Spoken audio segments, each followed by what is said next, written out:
নমস্কার বন্ধুরা, welcome to my channel SB explorer. তো বন্ধুরা, সকলকে জানাই শুভ সকাল এবং শুভ জন্মাষ্টমীর প্রীতি শুভেচ্ছা এবং অভিনন্দন।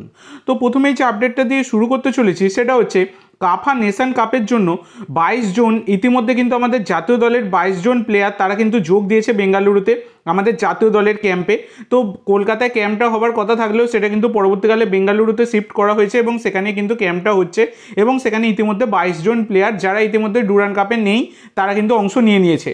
আর 13 জন প্লেয়ার তারা কিন্তু এই ডুরান্ড কাপ শেষের পর তারা কিন্তু অংশ নিতে চলেছে। এটা কিন্তু AIFF তারা কিন্তু জানিয়ে দিয়েছে। এর পরবর্তী যে আপডেটটা তোমাদের সাথে শেয়ার করতে চলেছি এটা হচ্ছে জয় গুপ্তাকে নিয়ে। তো একটা আমি শর্টস ভিডিও বানিয়ে রেখেছিলাম যেটা হচ্ছে জয় গুপ্তা ইস্ট বেঙ্গলে সই করে দিয়েছে, এটা কনফার্ম হয়ে গেছে এই বিষয়টা নিয়ে।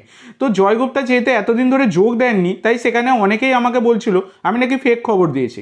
তো অবশেষে আমি ফেক খবর দিয়েছি কিনা সেটা গতকালকে প্রমাণ হয়ে গেছে। সেটা হচ্ছে জয় গুপ্তা তিনি ইতিমধ্যে কিন্তু যোগদান করেছেন ইস্ট বেঙ্গলের ক্যাম্পে। ইস্ট বেঙ্গলের তিনি প্র্যাকটিস মানে মাঠে আর কি তিনি প্র্যাকটিসে এসেও ছিলেন গতকালকে। তো ইস্ট বেঙ্গলে কনফার্ম জয় গুপ্তা, এটা কিন্তু গতকাল প্রমাণ হয়ে গেছে। আমি ফেক খবর দিই না, দেওয়ার প্রয়োজনও মনে করি না। তো দেখো, কোনো প্লেয়ার একটু দেরি হতেই পারে ক্যাম্পে যোগ দিতে, তা বলে কি সেটা ফেক হয়ে গেল? এই রকমের মানসিকতা থাকলে কোথাও টিকতে পারবে না ভাই।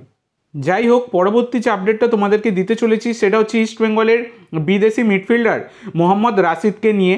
তো মোহাম্মদ রাশিদ তিনি কিন্তু ডার্বির আগে বড় দুঃসংবাদ, তিনি কিন্তু দেশে ফিরে গেছেন। তার বাবা চলে যাওয়ার কারণে তিনি কিন্তু দেশে ফিরে গেছেন এবং রবিবারের ডার্বি ম্যাচে তিনি কিন্তু অনিশ্চিত হয়ে পড়েছেন। এটা কিন্তু একটা বড়ই দুঃসংবাদ ইস্ট বেঙ্গল সমর্থকদের জন্য, সেটা কার্যত বলাই যায়।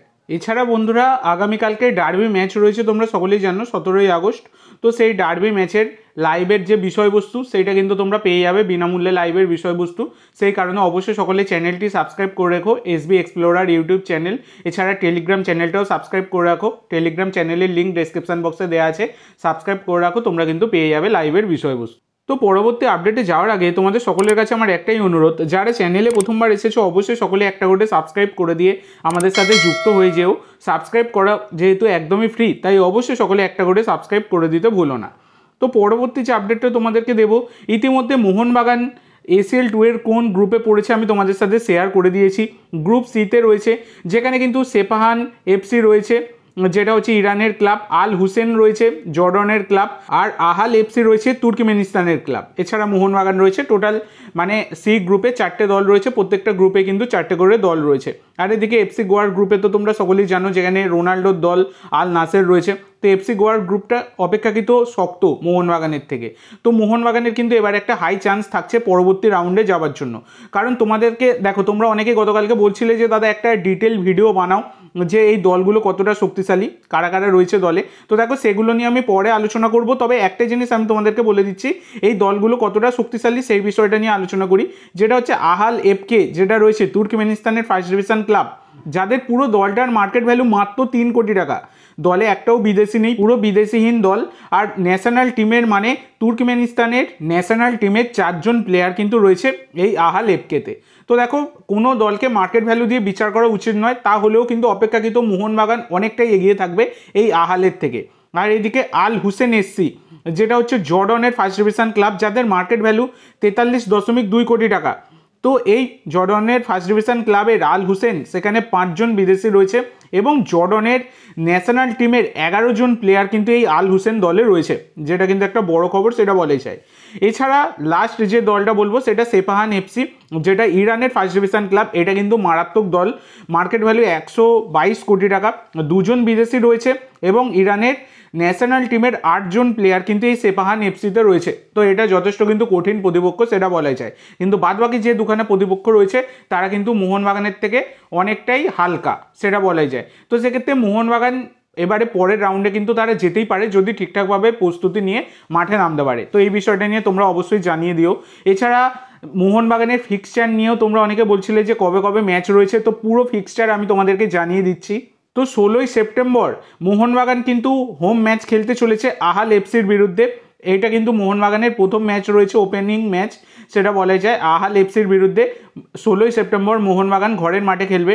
30শে সেপ্টেম্বর মোহনবাগান অ্যাওয়ে ম্যাচ খেলতে যাবে ইরানের ক্লাব সেপাহান FCর বিরুদ্ধে 30শে সেপ্টেম্বর। 21শে অক্টোবর মোহনবাগান অ্যাওয়ে ম্যাচ খেলতে যাবে আল হুসেইনের বিরুদ্ধে, যেটা জর্ডনের ক্লাব।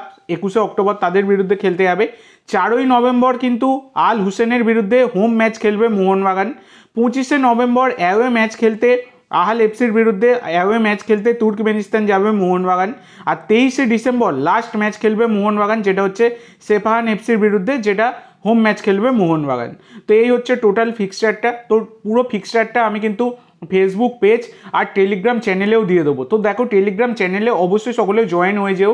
টেলিগ্রাম চ্যানেলের লিঙ্ক দেখো ডিসক্রিপশান বক্সে দেওয়া আছে। এবার তোমাদেরকে এফসি গোয়ার যে শিডিউল ফিক্সচার সেটা তোমাদের সাথে শেয়ার করে দিই। তো তোমরা সকলেই জানো এফসি গোয়া গ্রুপ ডিতে পড়েছে এবং সেখানে আল নাসেরও রয়েছে। তো এফসি গোয়ার যে প্রথম ম্যাচ সেটা এফসি গোয়ার হোম ম্যাচ। 17ই সেপ্টেম্বর এফসি গোয়া তারা কিন্তু প্রথম ম্যাচ খেলতে চলেছে, যেখানে তাদের প্রতিপক্ষ হচ্ছে ইরাকের ফার্স্ট ডিভিশন দল আল জাওরা এসসি। তো তাদের বিরুদ্ধে 17ই সেপ্টেম্বর মাঠে নামবে এফসি গোয়া। তার পরবর্তী যে ম্যাচটা রয়েছে সেটা এফসি গোয়ার অ্যাওয়ে ম্যাচ 1 অক্টোবর খেলবে এফসি গোয়া, যেটা হচ্ছে ইস্তিকলোলের বিরুদ্ধে। ইস্তিকলোল যেটা তাজিকিস্তানের ফার্স্ট ডিভিশন ক্লাব, তাদের বিরুদ্ধে কিন্তু খেলতে চলেছে এফসি গোয়া। তারপরে তৃতীয় যে ম্যাচটা এফসি গোয়ার রয়েছে সেটা 22শে অক্টোবর রয়েছে আল নাসেরের বিরুদ্ধে এফসি গোয়া, সেটা কিন্তু হোম ম্যাচ খেলবে, মানে এফসি গোয়া তারা ভারতে খেলবে, এটা হোম ম্যাচ। এরপরে 5 নভেম্বর রয়েছে আল নাসেরের বিরুদ্ধে, যেটা কিন্তু এফসি গোয়ার অ্যাওয়ে ম্যাচ। তারপরে 26শে নভেম্বর রয়েছে এফসি গোয়ার অ্যাওয়ে ম্যাচ, সেটা আল জাওরার বিরুদ্ধে। আল জাওরা যেমনটা তোমাদেরকে বললাম ইরাকের ফার্স্ট ডিভিশন ক্লাব। তারপর 24শে ডিসেম্বর লাস্ট ম্যাচ খেলবে গ্রুপ স্টেজের এফসি গোয়া, সেটা হচ্ছে ইস্তিকলোলের বিরুদ্ধে, যেটা কিন্তু এফসি গোয়ার হোম ম্যাচ হতে চলেছে। তো এই সমস্ত ফিক্সচারগুলো তোমরা কিন্তু টেলিগ্রাম চ্যানেল আর এইদিকে কিন্তু ফেসবুক পেজে পেয়ে যাবে। সেই কারণে অবশ্যই কিন্তু তোমরা সেগুলো ফলো করে রাখতে পারো, সেখানে কিন্তু তোমাদেরকে দিয়ে দেওয়া হবে। তো আজকের জন্য এইটুকু বন্ধুরা। ভিডিওটি ভালো লাগলে অবশ্যই লাইক করো, শেয়ার করো। আমার চ্যানেলে প্রথমবার এসে থাকলে চ্যানেলটি সাবস্ক্রাইব করো আর কমেন্ট করে জানাও ভিডিওটি কেমন লাগলো। ধন্যবাদ।